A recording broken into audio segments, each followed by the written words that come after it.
It's your favorite YouTube dealer. I appreciate you guys for stopping in. We got some new Harry Mack today. It's an interesting little colorful background for the cover art. It's called Hadda Make a Change. And I assume that I know where this is going to be going. And it's something I think all of us have to approach at some point in our life, right? Like there's been a few times in my life where I felt like I had to make a change. One was trying to get a job and keep it, which I was horrible at through a good amount of my 20s. Younger, forget about it. Me getting a job at 16, 17 wasn't going to happen. Just horrible, horrible decision making. And I had to make a change. And eventually I was able to do that. Thankfully, got a job at a Radio Shack for a year, switched over to AT&T for 4.5 years, then led into me doing YouTube and stuff like that, where I think I bust my ass and do more shit now than I ever have in my life, to the point where if I miss a day, I feel like I've not completed something. I feel like I've let myself down because I didn't work on a whole bunch of shit, right? And it's not like I do the hardest content. And I've said this before. I look at reaction content. It's entertaining and everything from the viewer side of things, but as far as the creator, it's very lowbrow. Let's just be honest here. It's not like it takes a rocket scientist to be able to do some of this stuff. Now, I know how to rap, so I can talk about certain things and at times break down certain things. But for the most part, I'm just talking on topics and life experiences and things like that that I hear within the music, which I think are fun to do and fun to have conversations with you guys about, especially when not every channel does that. Some channels just specifically focus on, here is the breakdown of the scheme he did. Here's the breakdown of this double entendre, which is fun and it's cool. But I also like to talk to you guys about real life and how music relates and what's being said in it and how you can take it and the therapy behind music and stuff like that is very interesting to me. So I do this shit every day, all day. Music reactions, anime reactions, breaking down commentary stuff and researching it and trying to get all the information together to make the video, doing live streams every single day. Like I do more stuff now than I've ever done in my life, without a doubt, by far. So time wise, I'm putting more time in than any job I have in the past. Difficulty, some of the jobs I've done before are probably way harder. It's just, this is more tedious at times. Anyways, I'm on a tangent. All I'm trying to say is I had to make a change. The same with me smoking weed. I used to enjoy it all the time. Got to the point where it was a crutch. Kept doing it. Had to make a change. Wish I did it sooner, but we did it eventually, right? And so I just say that if there's ever a point in your life where you feel like, damn, like something's got to give, look at what you do in life. Look at what you accept in your life. Look at all the different angles and avenues and figure out what that change is, and you'll be happier that you made it. Anyways, to the song now. There's like a 3-minute choking over here, apparently.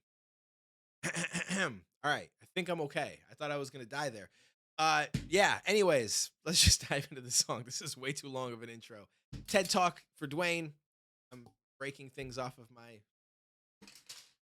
Harry, talk to me, baby. Take me away from this intro.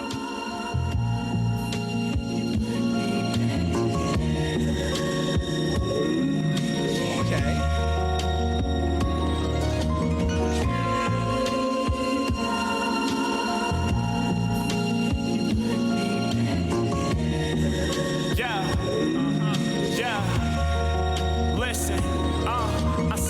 Early in the morning when I'm cooking up my lyrics, making sure my mind is aligned with my spirit.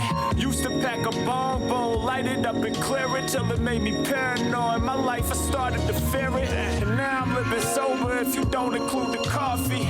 That's wild. I didn't quit weed because it made me anxious and paranoid and stuff like that. But funny enough, now that I have quit, going back and dabbling a little bit, like I've got a pen that we hit once in a while on the live streams at night, or a couple times before bed, it's fine. But if I hit it a few too many times, or the one time since I quit over a year ago now where I tried to smoke a blunt, like that shit actually messed me up. I got paranoid. I thought I was gonna die. I'm like, yo, I'm focusing on my heartbeat, and like it just did shit that I've never experienced before in my life. And I'm like, you know what? That's my sign that it. My life, I started to fear it, and now I'm living sober if you don't include the coffee. Used to love to crush the IPAs that was happy. Made me act a fool while in out hella sloppy. Not myself, really, just some kind of carbon copy.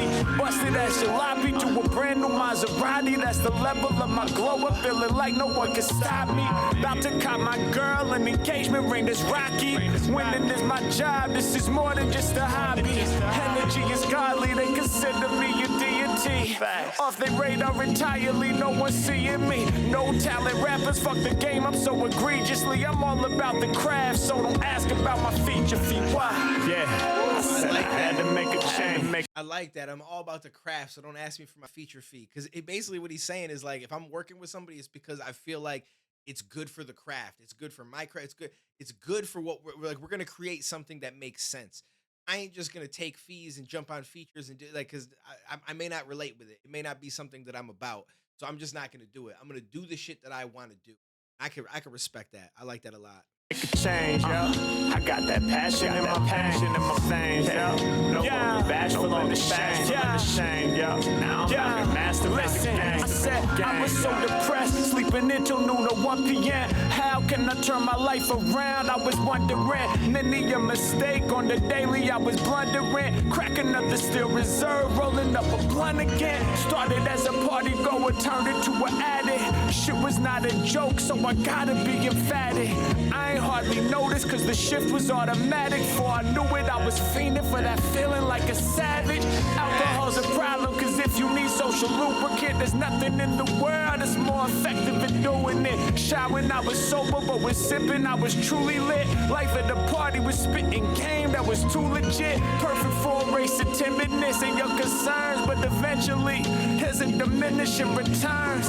Blackout, flirting with the devil, reckless energy. Chapters of my life fully erased from my memory. Damn, yeah. Yo, that's so true.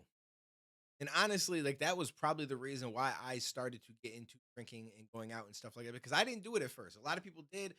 School were going out and doing that shit. Obviously, everybody kind of does it at an age that you shouldn't, but it wasn't for me. I just didn't really care, didn't bother. And then I want to say that I tried it a few times and that looseness, that loss of inhibition, that loss of anxiety and worry and shyness and just feeling comfortable just talking with people and communicating like that shit is addicting in itself. It's not even so much that I'm like, yo, I just like the way that it makes me feel, which I guess that is part of it. But it was mostly just the fact that I felt like I can freely be myself. I wasn't scared to talk. I wasn't scared to say things, to give my opinion, to, you know what I mean? Like it just like it changes you. And especially as you're getting older and you're like, oh, I feel comfortable to this girl now, right? And we're both drunk, so it works out. Like we're having conversation, da, da, da. And it's like, yo, I've always wanted to talk to her, and now now we're cool. And little shit like that would be what really drove me to want to do it more and more. Now, alcohol never really stuck with me though, because I'd never get too drunk, but I did enjoy going out time and again and just being open and being able to talk and feeling loose. Like it's a good feeling. Weed is what really started to grab me because I would smoke and also kind of get a similar feeling as far as like I wouldn't be as anxious. It just felt like a very social thing to do. Like, yo, you can ask a girl, yo, you want to blunt, da da da. So you roll up, you guys are smoking together. Now you have a reason to be hanging out, and the conversation would just spin off into random crazy areas, and it was fun to do because weed would just kind of open your mind up and think about things differently. But you were still coherent, you're still available, you're in the present still. Unlike alcohol, which you kind of it gets a little bit crazy. And so the weed is really where I started to lean and really enjoyed myself. And then it became a crutch. Over time, it became something that I sought out way too often. And it stopped being a social thing where it's just like, yo, I'm going to ask this girl to go smoke a blunt or hang out with some friends and pass the blunt around or, this, that, the thing. It became, yo, I'm rolling up multiple blunts at my house by myself, watching shit and just smoking my life away. And so it sucks that I let it get to that point because I feel like if I would have let it stay social, then it could still be a beautiful thing in my life. But I got to the point where I just wasn't good. It wasn't good for me.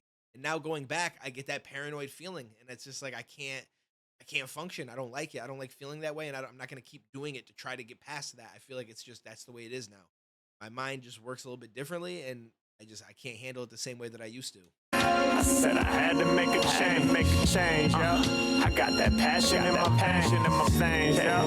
No longer bashful on the shame, yo. Now I'm out here mastering the game. I said, how'd I find a way to go from darkness to the shine?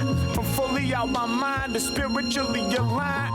COVID came, had the whole planet in a bind. People stuck at home with way too much time. No one knew how long it'd be like that. It was indefinite. Bourbon in my cabinet to grab the shit was effortless. Whole world stressing from media mixed messages. Fatal epidemic, the spread of infectious pestilence. If ever there was a time to drink, well, that was it. Ironically, that's exactly why I chose to quit. Stuck inside the house with my alcohol and weed. I thought about the future and pondered where that would lead. With every excuse to continue bottle popping, I'd have followed that spiral staircase to the bottom. I couldn't let that happen. I had to make a change. Had to hop on that wagon. Had to grip up on them reins for real. Yeah, I said I had to make a change, yo. I got that passion in my veins, yo. No longer bashful in the shame, yo. Now I'm out here mastering the game, yeah. I said I had to make a change. It's wild because I've got a certain opinion on that whole period of time, and I still stand by this. I can't prove it in any way, but I feel like some people might agree with me. Is shit changed so much around lockdown until now, right? And it seems like a lot of shit ramped up like crazy. The way that people like, I don't even know how to say it without it sounding controversial, but just a lot changed. To me, it feels like people just kind of lost their shit being on lockdown. Because there are some people, and some of you guys might know of someone who feels like they always have to be around somebody, right? Like they always have to be with people. Like they don't seem to like to be alone. And then imagine you're on lockdown, how many people were stuck alone or with one other person, and they just didn't get that same interaction. And I just feel like that, and then the worry of like what's gonna happen next, what's gonna come next, is this ever gonna end? Are we gonna be stuck in lockdown forever? Like I think that some people lost their shit.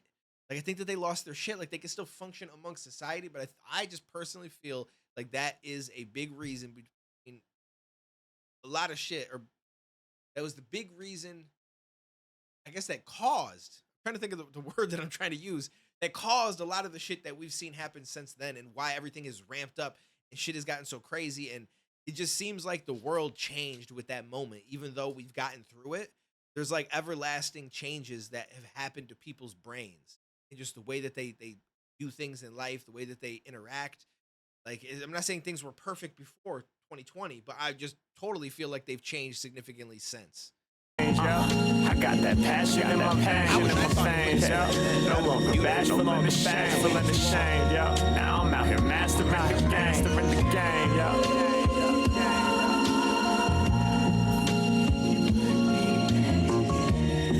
I like the sample too. The sample is dope. But yeah, it's one of those, like, I quit smoking weed in February of 2023. I wish that I quit in 2020. I wish I took advantage of that. There was also times where I was traveling and I would go to Maryland for like Thursday, Friday, Saturday, Sunday, Monday, come back on Tuesday. And it's like I wouldn't really smoke weed that entire time because I didn't have any with me, didn't bring any. Or if I brought some, it was like one blunt, smoked it on the way there, or shortly after I got there, and then I didn't smoke for those days at all. But I guess I had like a pen a little bit at night, and it's like when I came home, I should have just stuck with that. But I'd immediately go right back to like, well, it's been this many days, I deserve some blunts tonight, and it just kept rolling. And I wish that I would have stopped back then because it wasn't as bad as I thought it was gonna be. I thought I wouldn't sleep at night. I thought I was gonna go through weird dreams, all sorts of crazy shit. And none of that really happened. It was relatively easy. And I feel so much better not smoking. And I feel like I'm so much more productive. That's just me personally. Some people smoke and they're very productive. But again, I went down a path of making that shit my crutch, of having it become a bad part of my life. And if you haven't done that, then it's probably still a beautiful thing to you. So I feel like it's one of those things where it's what you make it, right? Like, same if I drink too much water, I can get water poisoning, right? So it's a matter of doing what you should do with it, using it the right way, utilizing it the way that it's meant to be utilized, and then everything can stay on a positive. Anyways, shout out to Harry Mack. I've give you like 5 TED Talks in one video. So, hey, listen, smash that like button, hit that subscribe if you guys are new. More TED Talks are on the way, but I will catch you in the next one, homies.